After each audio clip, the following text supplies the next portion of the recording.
This episode is brought to you by Progressive, a leader in boat insurance. Welcome aboard to Carefree Boating. Here, we don't worry about the what-ifs, because we explore with Progressive Boat Insurance for as little as $100 per year for a basic liability policy. Progressive also offers a variety of other coverages and can help you cover repair costs when you need it. And with discounts like multi-policy, safety courses, responsible driver, and more, your mind can really float free. Cruise on over to Progressive.com to get a quote today and see if you could save. Progressive Casualty Insurance Company and Affiliates. Rate and discounts not available in all states or situations.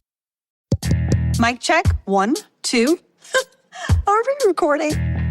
Hi, I'm Michelle Bernstein, an award-winning chef, restaurateur, and mom. I have a lot on my plate, including my psoriatic arthritis symptoms.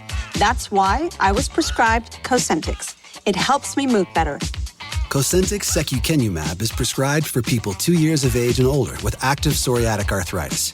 Don't use if you're allergic to Cosentyx. Before starting, get checked for tuberculosis. An increased risk of infections and lowered ability to fight them may occur, like tuberculosis or other serious bacterial, fungal, or viral infections. Some are fatal. Tell your doctor if you have an infection or symptoms like fevers, sweats, chills, muscle aches, or cough, had a vaccine or plan to, or if inflammatory bowel disease symptoms develop or worsen. Serious allergic reactions and severe eczema-like skin reactions may occur. Learn more at 1-844-COSENTYX or Cosentyx.com. Ask your rheumatologist about Cosentyx. So good, so good, so good. New markdowns up to 70% off are at Nordstrom Rack stores now. And that means thousands of can't-miss deals just in time for summer. The denim section is unreal. Why do I rack? All the dresses. I always find something amazing. Plus, buy it online and pick it up in-store the same day for free. Great brands, great prices. That's why you rack. Honey Bunches of Oats es la forma perfecta de empezar el día con tu familia. Con hojuelas crujientes y miel de verdad que a los niños les encanta. Además, deliciosos trozos de granola, nueces y fruta que todos van a disfrutar. Honey Bunches of Oats es para todos. Toca el banner para saber más. Excuse me, Laurie. Oh, Mr. Brackett, I'm sorry, Mr. Brackett. Oh, I didn't mean to startle you. That's all right. You know, it's Halloween. I guess everyone's entitled to one good scare, huh? What's up, everyone? I'm your host, Will, and you're listening to a bonus episode of One Good Scare, the show where we explore our favorite horror movies. Originally, I planned on diving deep into Candyman, but I need more time to finish up my outline, so I'm going to release that episode in a few days. So this week, you'll get 2 episodes for the price of 1. In this episode, I want to explore the timelines in the Halloween franchise. It's something I mentioned back in episodes 1 and 2, and it's something I always find interesting. I'll say right up front, Halloween is my favorite horror movie franchise, but it's a huge mess in terms of timeline and continuity. We'll get there for sure. As always, you can follow One Good Scare on Instagram at OneScarePod and TikTok at OneGoodScarePod. Make sure to follow and leave a comment or two. I absolutely love interacting and discussing. Also, be sure to leave a 5-star review on Spotify and Apple Pods. It lets me know you're enjoying the show, and that goes a long way to keeping it going. And remember, my goal with One Good Scare is not to replace your viewing experience. It's to enhance it. I always think it's best to watch before listening. But of course, if you'd rather listen than watch, I appreciate that as well. Just remember, one good scare is one gigantic spoiler. Alright, it's time to settle in as we explore the various timelines of the Halloween franchise.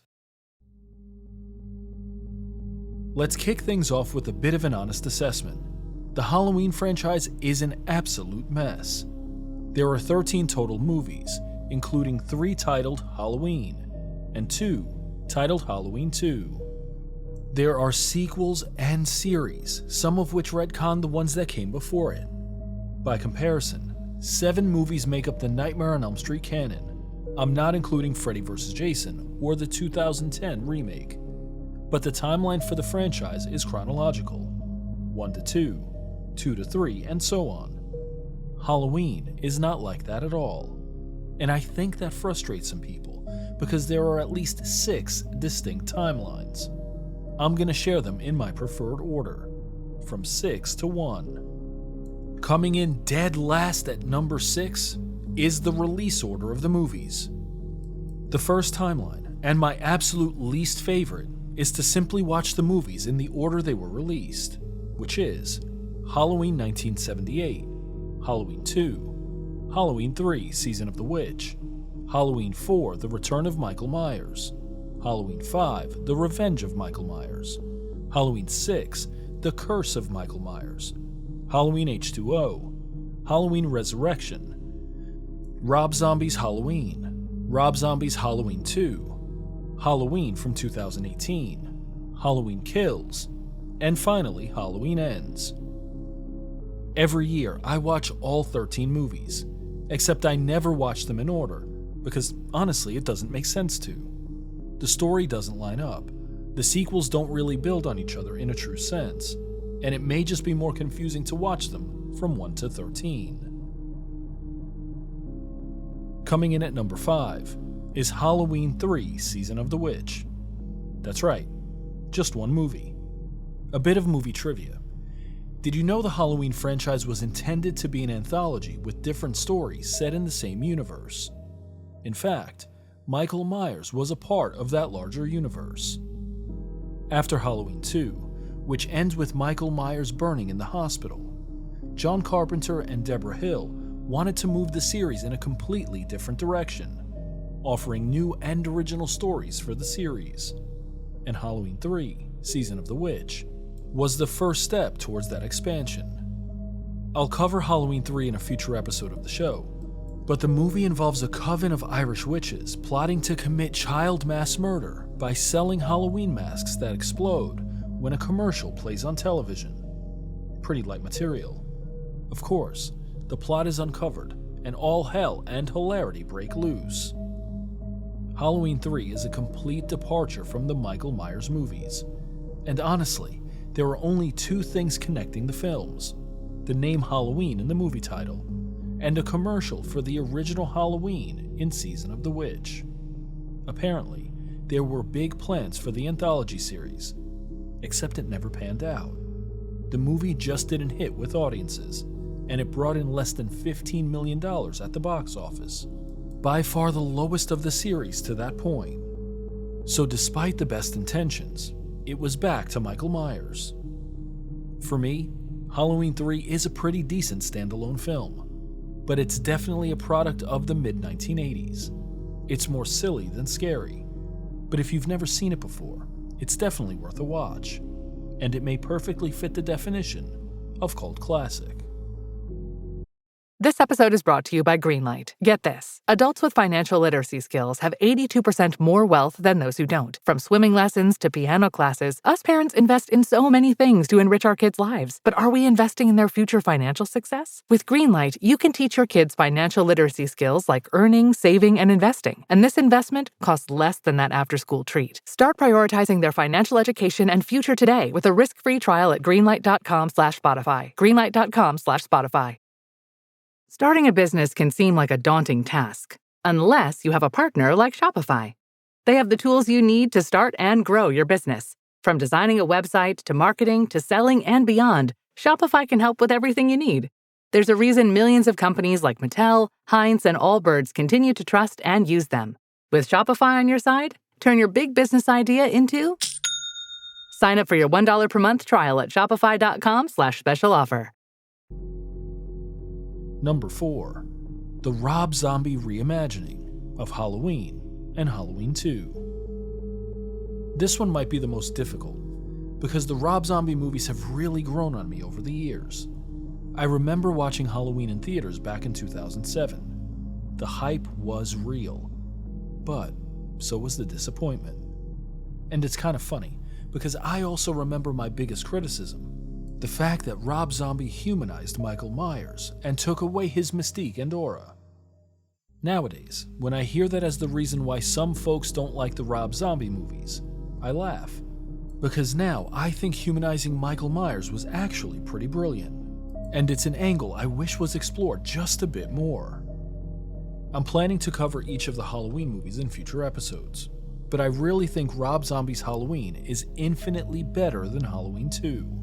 He did a great job of world building to show us the elements that created Michael Myers: bullying, a dysfunctional home life, trauma, and psychopathy. And even though Rob Zombie doesn't explore any of these too deeply, the small bits of each one come together nicely. He pays respect to the original 1978 classic while also taking the story in a new direction.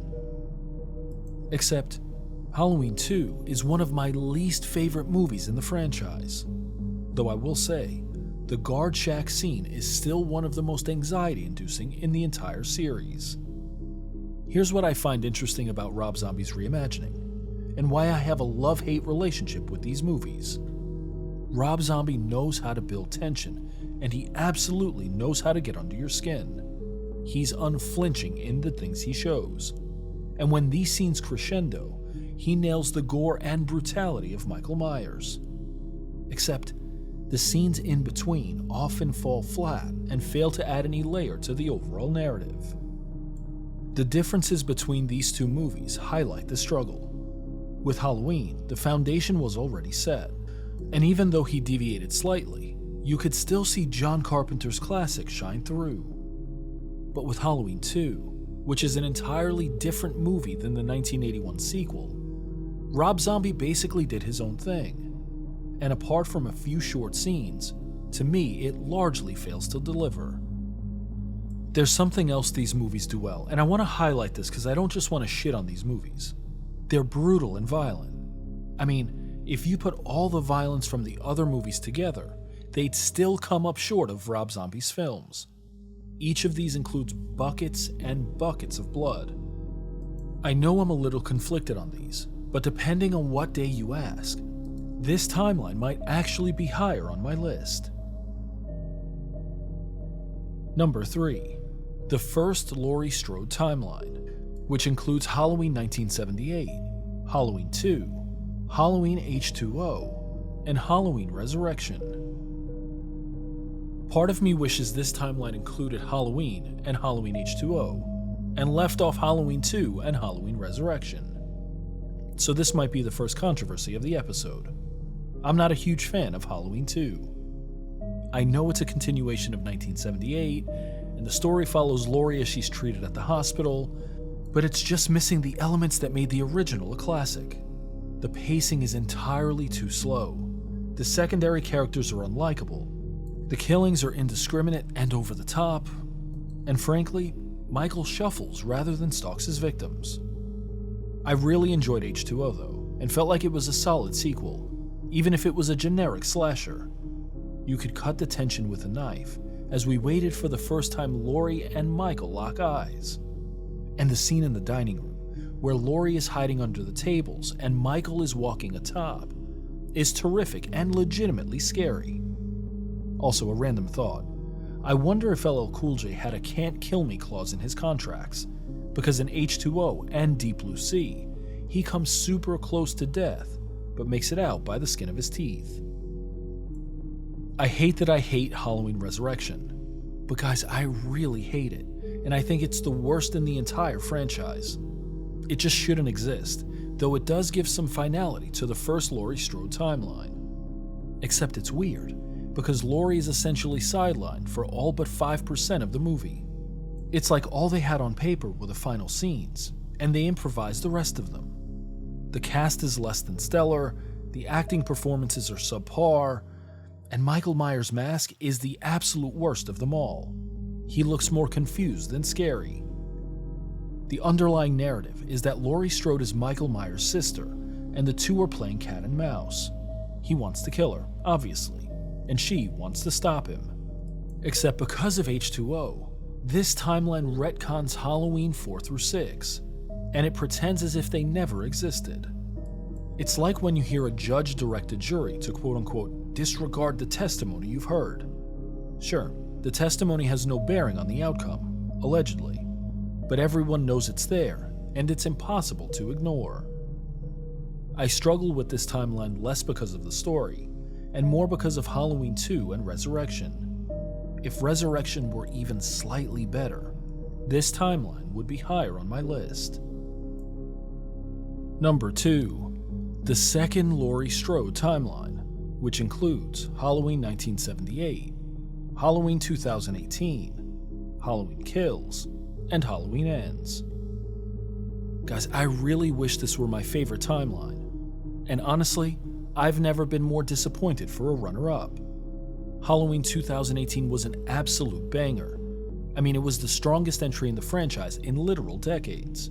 It featured a revamped and brutal Michael Myers, paid homage to the original while also going in its own direction. And that tracking shot of Michael going house to house was just beautifully done, and it gave me high hopes for what the trilogy could be. I also thought bringing Laurie back 40 years later as a traumatized recluse was interesting and gave some emotional layers to the story. It's a huge departure from Halloween H2O, where she is almost in the witness protection program, using an assumed name and hiding in plain sight. In this one, she knows Michael is coming for her, and she's ready. Except, we know that Michael doesn't just go for Laurie. He attacks everyone around her. Family, friends, random citizens. Halloween 2018 really felt like a return to form, with Michael stalking in the shadows and keeping everyone off balance. But instead of building on the strengths of Halloween 2018, director David Gordon Green opted to sideline Laurie Strode for most of the second movie and give us a movie that was 100% fan service. Halloween Kills picks up right where 2018 left off, with Haddonfield trying to make sense of everything happening. I will say, Kills had a few terrific scenes. The firefighter scene was brutal and gave us a full view of Michael Myers' power. And the closing scene where the neighborhood jumps him, only to get slaughtered, was also terrific. The problem with Kills for me, though, is that it has the highest body count of the entire franchise, with 31 kills in just 105 minutes. That's one kill every 3 minutes. Now, most of those happen in the opening and closing scenes, but I think that's what I struggled with, because everything in between was not great. It was slow, boring, lacked any real tension, and barely felt like a continuation of 2018. It feels strange to criticize a slasher for the high body count, but there's no semblance of a story in between the gore. Maybe the only thing that saves this movie, but not really, is the twist ending where, spoiler alert, Michael kills Karen, Laurie's daughter. All of this led to what many people consider to be the worst movie in the franchise, Halloween Ends. Confession: after hating Halloween Kills, I had zero expectations for Halloween Ends, and I think that was my saving grace, because I loved it. I just wish it was the second in the trilogy and had swapped certain scenes with Halloween Kills. Really though, I've watched Ends over a dozen times and enjoy it each time I watch it. The criticisms of the movie are valid, entirely. New characters and storyline in what is supposed to be the final movie, a strange misplaced romance with almost no chemistry, a clumsy handling of generational and community trauma. Objectively speaking, this movie was an absolute train wreck. But the horror fan in me thinks it's super entertaining. And honestly, most of the time when I watch a horror movie, it's just for fun and entertainment. And the final showdown between Michael and Laurie, something that was 44 years in the making, was underwhelming and disappointing. Michael all but resigns himself to his fate, and Laurie handles her business. And that's that. The second Laurie Strode timeline scores higher than the first because of its rewatchability. But honestly, overall, this recent trilogy doesn't add much to the overall lore and narrative. What it lacks in substance, though, it makes up for in fun. And my number one timeline is The Curse of Thorn, which includes Halloween 1978, Halloween 2, Halloween 4, Halloween 5, and Halloween 6, the unrated producer's cut. I guess this is the biggest controversy of them all, because I think the Curse of Thorn timeline is the best in the franchise, and it hinges on an oft-overlooked movie, Halloween 6, The Curse of Michael Myers, the unrated producer's cut. Before I go any further, you have to know something important. There are two versions of Halloween 6, and they are completely different movies. Right now, if you tried to stream Halloween 6, you'd most likely find the theatrical version. And if you tried to buy a physical copy of Halloween 6, you'd also likely score the theatrical version.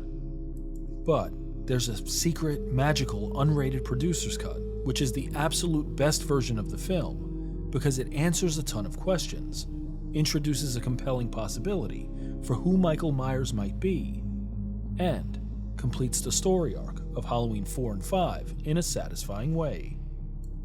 Now, I'm going to cover Halloween 6, the unrated producer's cut, in August, so you'll have to sit tight for a few more weeks for a full synopsis. But the gist of the Thorn timeline is that Michael and Laurie are siblings. Shout out to Halloween 2, the sequel, for that enduring storyline. Except in Halloween 4 and 5, Laurie is killed in an off-screen car accident. And on the 10-year anniversary of the 1978 massacre, Michael awakens to stalk his newest victim, Jamie Lloyd, his young niece, who is also Laurie's daughter. Along the way, we discover Michael is the product of the Curse of Thorn, a strange and ancient runic symbol that shows up during Samhain, the holiday known as All Hallows' Eve, or as we know it, Halloween. According to the lore, a family was chosen to carry the curse, which required the curse bearer to murder their entire family as a sacrifice to spare the community from famine, plague, disease, and death. The leader of the Cult of Thorn would choose a child to place the curse upon, and that child, in due time, would offer his family as the sacrifice. It also prevented the child from being harmed or killed. That's the basic idea, but how does it connect to Michael? Well, back in 1963, the curse was placed on Michael by Dr. Wynn, who, if you remember in the opening minutes of the original movie, was talking with Dr. Loomis after a hearing didn't go their way. Wynn tells Loomis there's no way Michael could have driven the 150 miles to Haddonfield. And Loomis responds, "He was doing fine last night. Perhaps someone taught him to drive." It could have been Dr. Wynn. Here's the thing. The Curse of Thorn timeline doesn't truly work without Halloween 6, the unrated producer's cut, because it explores the cult and curse and lore pretty deeply. It gives substantial meaning to Halloween 4 and 5, which without the Thorn reference feels a bit disjointed and meandering. I mean, with Laurie dead and buried, why the hell would Michael rise from a coma to hunt his young niece? The unrated producer's cut also gives some backstory to the original films, like why would Michael kill Judith in the first place? Why stalk and try to kill Laurie? If he's attacking because of the Curse of Thorn, then his commitment to the cause makes perfect sense. Listen, I don't think Halloween 4 through 6 are perfect movies. They're super cheesy, predictable, and they don't age too well. But they offered something new and interesting. And in a decade where slashers were coming out seemingly every year, I respect the decision to offer a fresh take on a genre that grows stale faster than most others. Now here's the thing about the Curse of Thorn timeline. It absolutely doesn't work if you watch the theatrical version, though I think you should watch it so you can see the differences. A few weeks ago, I managed to find a Blu-ray copy of the unrated producer's cut on either Amazon or eBay, I can't remember which one. And it's just such a better movie and enriches the overall story so much more. If you're looking to stream it, you can rent it on Amazon for a few bucks. And if you've never seen this version of the movie, you might just find that it's a pleasant surprise. And you may just start agreeing with me that the Curse of Thorn timeline is the best out there. Alright, that's a wrap for this bonus episode of One Good Scare. As always, thanks for spending your time with me. I don't take it for granted. And of course, be sure to join me later this week as we deep dive into one of my favorite horror movies of all time, Candyman. Till next time, I'm your host, Will. Thanks for hanging out.